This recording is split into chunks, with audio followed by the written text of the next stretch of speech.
Good morning, everyone. My name is Mighty Stream, and I'm going to do your spiritual principle a day in a meditation for April the 21st. I hope you're having a wonderful morning. Let's go ahead and get into that meditation. All right, let's see here. Let me find it first, guys. Sorry about that. Yeah, let's find that meditation so we can do it. Okay, family. It's entitled Communicating Respect.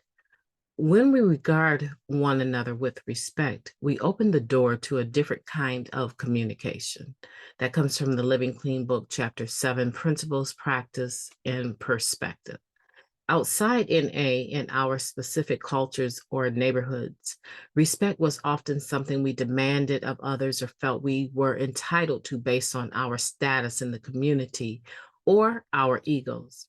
Our communication around respect had one purpose: getting our own way.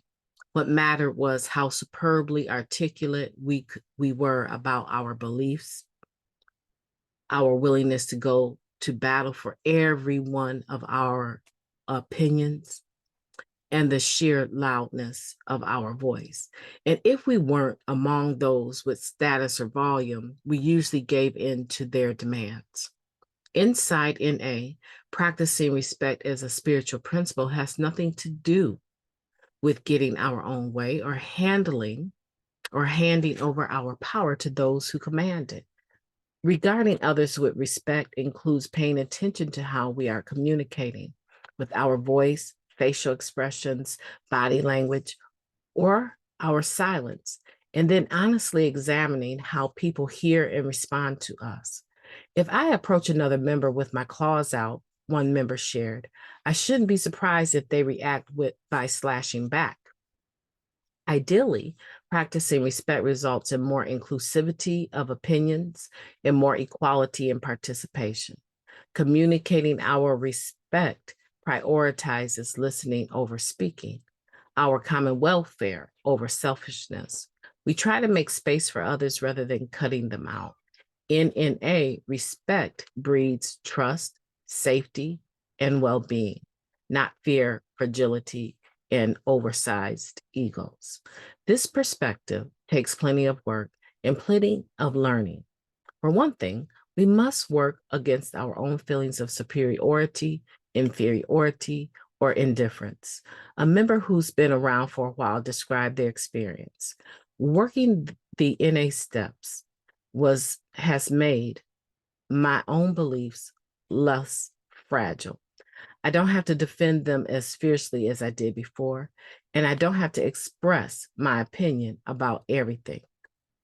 Just because of someone else's or the group's opinion is different from ours doesn't mean they're wrong. And if they are wrong, is this a battle that must be fought, or can we make peace and be part of a solution?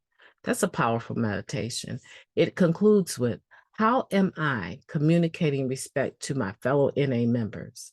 How am I being respectful to the meeting, to the group's conscience, to the traditions, and to NA as a whole? That's a beautiful meditation, one that I believe we all have room for improvement, because many of us, we are not very aware of how we come across. We're aware of what we're feeling and what we need to say, but how we come across is something that we don't pay a lot of attention to, because most of the time when we're engaging in something, we're trying to make a point. We're trying to let someone know how we feel about something, and the perception or interest rather in how they perceive it is not our first concern. However, I guarantee you that my life is better when I consider it before I get started. When I consider the interaction before I get started, what I want to say and how I want to say it. So if we're going to be communicating responsibly with respect, we're going to be taking those things in consideration. Family, my name is Mighty Stream. I'm an addict. I hope that you will have a beautiful day on purpose. I intend to talk to you soon.